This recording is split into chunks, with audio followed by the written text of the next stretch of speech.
Also tonight, an actor who starred on the Oprah Winfrey Network is now charged with murder. Once called a rising star, the 21-year-old from Channel View is in jail on a $400,000 bond. And new at 10, ABC 13's Jessica Willey learned what led up to the killing. Akili McDowell was in court this morning. His next court date is in October. His credits include roles in TV series David Makes Man and Billions. And he was recently doing press for a movie that was released in June, even posting about it after the shooting that landed him in jail on a murder charge. Akili McDowell. Now, some of you guys might not yet be familiar with that name, but Akili McDowell was an up-and-coming, talented, rising black actor, only 21 years old, who is now in jail in Texas in Harris County, awaiting charges on first-degree murder. So how do we get here? Because this is something that often happens in our culture. It often happens in our community, especially affecting our black brothers who have talent, who have a path in life that can take you away from the streets, from the drugs, from the killing, from the gang ties. But a lot of what we learn in our culture pulls us towards the same aspects in life that can be our downfall. Now, like I said, Akili McDowell was an up-and-coming, talented black actor, man. My favorite show was David Makes Man. It came out in 2019 on the OWN channel, which is run by Oprah Winfrey. It was executive produced by Oprah and Michael B. Jordan. Great show. Like that show right there showed me the type of talent that Akili McDowell has. And that's what I want to focus on this special bonus episode of that. Brand new LCP. I want to focus on the rise and fall, the quick fall, the very quick downfall of actor Akili McDowell. Once you make a choice, Dave. In the TV series David Makes Man, Akili McDowell plays a teen trying to escape the projects while haunted by the death of a friend. In real life, people who live at this Channel View apartment complex call McDowell the Weed Man. Thorntree Apartments near Uvalde, a far cry from the glamour of Hollywood. Akili McDowell is charged with murder and the 21-year-old was arrested for murder on Thursday, accused of killing 20-year-old Cesar Peralta, who had come to McDowell's apartments, investigators believe, to buy drugs from him. The shooting happened 2 weeks ago on a Saturday evening. One neighbor tells me she heard 2 gunshots, ran outside. The victim was lying on the ground right about here. She saw the suspect run back to his apartment, grab something before taking off in his car. It was the last time she saw him until his mugshot started circulating online. McDowell, a former North Shore High School student, was recently posting about The Water Boys, a movie he's in that was released in June. At his family's home in Channelview this afternoon, 2 women declined to comment. The court asked. During McDowell's first court appearance, the prosecutor said the victim was shot multiple times. I need a way out. And the details of the shooting could have been a storyline in his breakout role. This defendant was seen talking to the complainant. They had a little fist fight, and then the defendant pulled out a pistol and shot him once. When the complainant went to his car, he followed him, shooting him again and again. McDowell's bond has been set at $400,000. The actor declared indigent according to court filings. He has been assigned a public defender to represent him.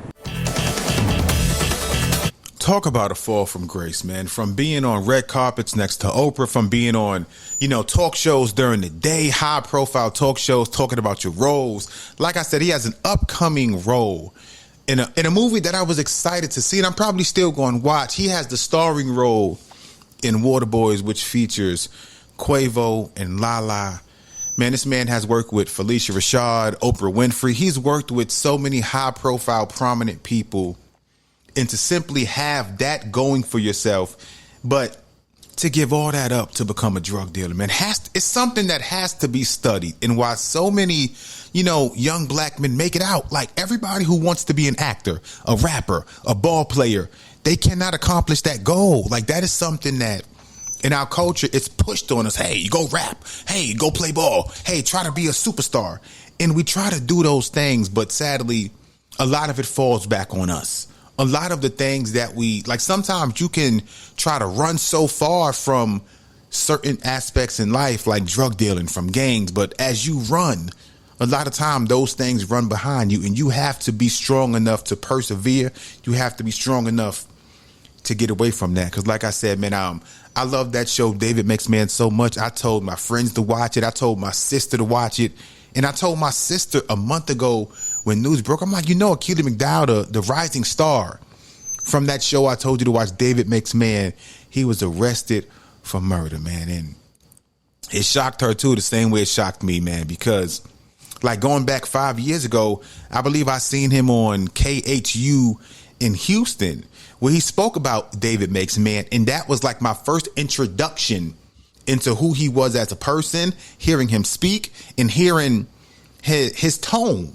And I thought he sounded like somebody very mature, somebody who could one day climb the ladder and get those roles occupied by the Michael B. Jordans, by the Denzels. But sadly, now we'll never know. So I do want to take it back 5 years ago to when I first got introduced to Akili McDowell, as he spoke about his hit show, David Makes Man. And listen to this brother speak, his tone, like just how pure he sounded. But a lot of times those are the people that get swept up in the glitz, the glamour, and simply trying to be something you're not. Or even if you are the person who you think you are, you got to think about the ways in which that can impact your life. And you can go from rising superstar to being known as the community weed man. First of all, welcome back home. Thank you. Yes, ma'am. It's good to be back. Do a little shout out to North Shore. Yeah, shout out to North Shore, shout out H-Town, man. You know how we doing it. All right, you just have always been an entertainer, it seems, and you loved watching Michael Jackson. Oh, yes. And you did a YouTube video. Tell us about that. What was going through your mind at the time?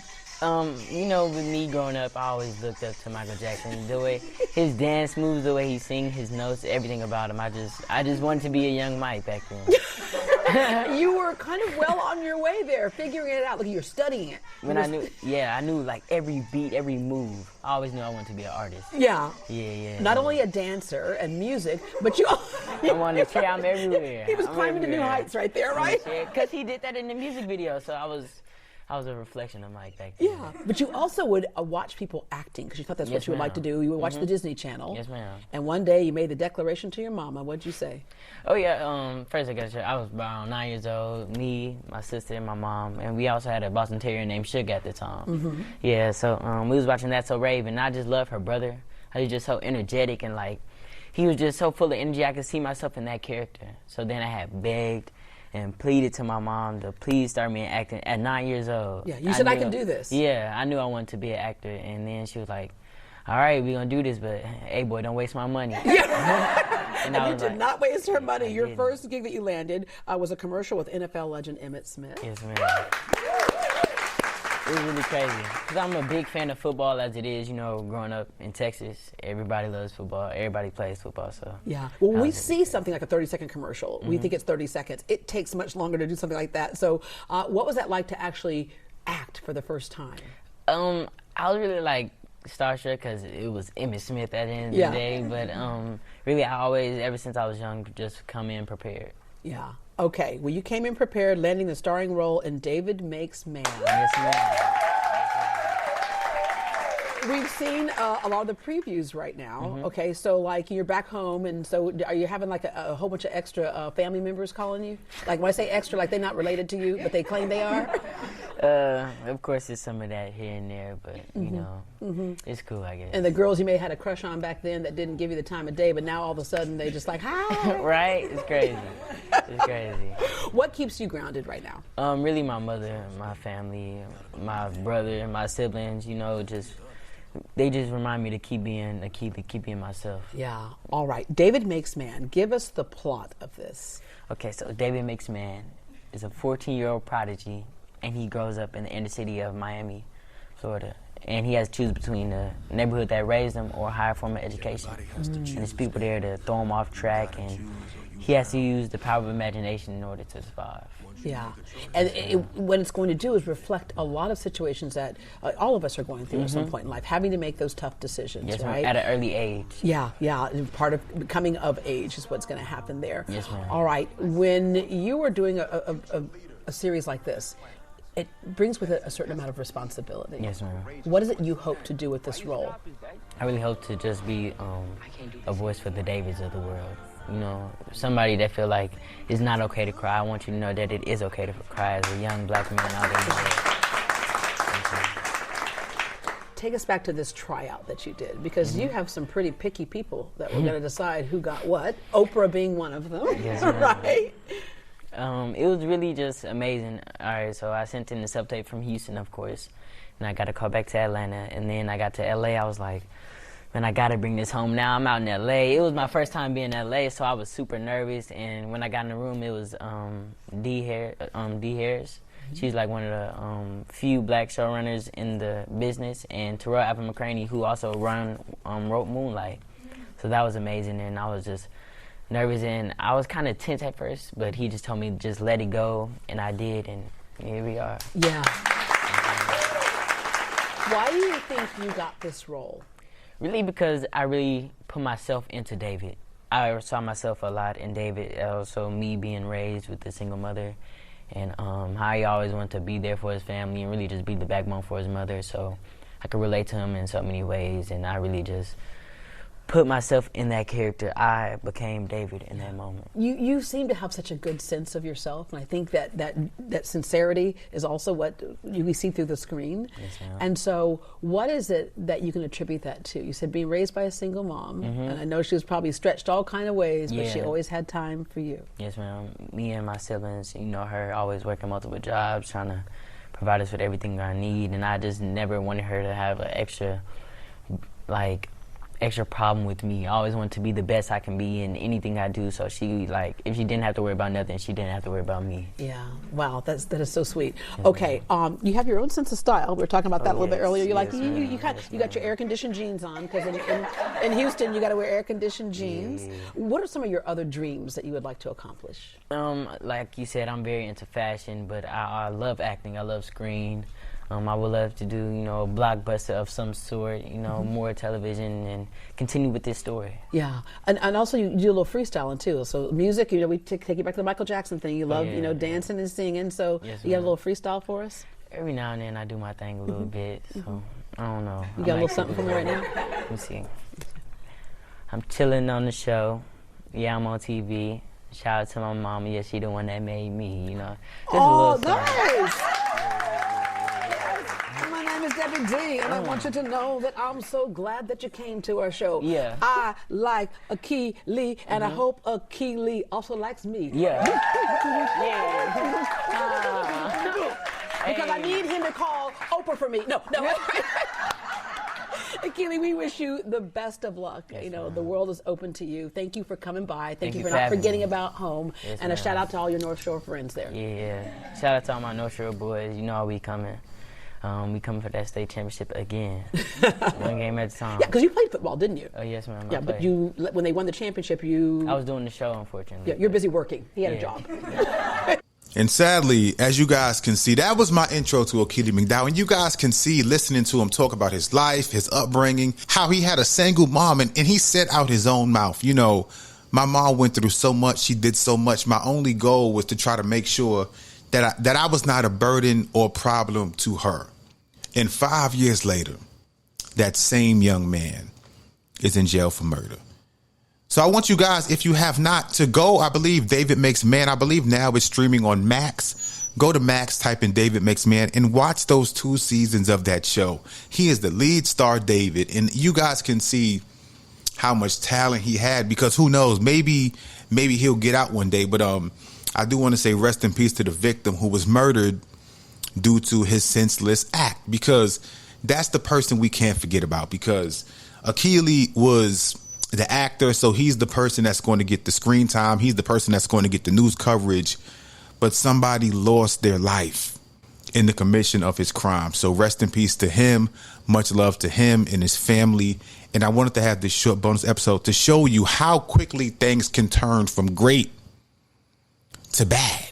how quickly you can go from rising acting superstar on the rise to being known as the community weed man.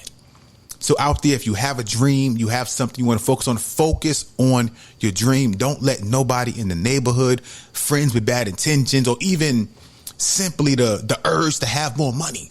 More money can come by working hard. I know it's tough to hear that, especially now with inflation, the high price of rent, everything skyrocketing. We got so much shit we got to pay for. Kids are not cheap. But focus on your dream. Stay locked in. I don't give a fuck if you want to be the fucking best McDonald's worker. You want to be the manager at your local Walmart if that's where you work. Or if you want to be a rapper, a doctor, or even an actor like Akili McDowell. Stay focused. Stay on the right path. Because it only takes 5 seconds for your dreams to be on the rise until you are laying down in a jail on a cold ass bed thinking about what your life could have been. So thank you guys for taking the time to check into this bonus episode. And I hope you guys learned a little bit about Akili McDowell. And again, check out his upcoming movie entitled Waterboys. Waterboys, I believe it comes out, or it might be out. As they said, it was a movie that he was promoting right before he got locked up. So the movie looks good. So I want to leave you guys with a quick trailer of his upcoming project, because I still want you guys to support, because the movie still has other prominent black actors in there. Again, the movie is entitled Waterboys. It won Best Director at the American Black Film Festival this year. I'm going to leave you guys with this trailer, and I'm going to get on out of here. Let me explain to you the economics of being a water boy. You get a bag of ice, $4. 40 waters, $5.36 each. Ain't no jobs out here. Folks ain't got no choice but to hustle. Oh, get your water. And these corners are getting dangerous, man. It's like we starting to deal with the same type of drama we would have if we were selling drugs. Promise me that you'll always make it home safe.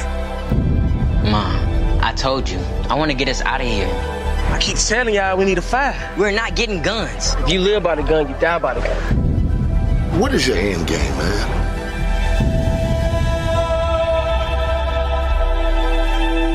What's a nice guy like you doing in a place like this? In response to the recent violence surrounding Waterboys, Get a gun! We get it straight tonight. No, we don't. The mayor has ordered a citywide crackdown. We will not tolerate these thugs fronting as entrepreneurs, terrorizing our street corners. They will not be allowed to sell waters on these corners. You guys gonna have to find something else to do. Wait, what? Sell drugs? What happened? I don't want to talk about it. What happened? Next time, it's them or it's me. Them or me. Kids are getting killed every day out here in these streets over nothing. Make me one promise. Promise me you're gonna be safe on these streets, brother. That same little buddy from the party the other night, ain't it? This a private party, bruh. Oh, yeah? Get the water, water. Get the water, water. Get the water, water. In the A, everything can change at any moment. Brand new LCP.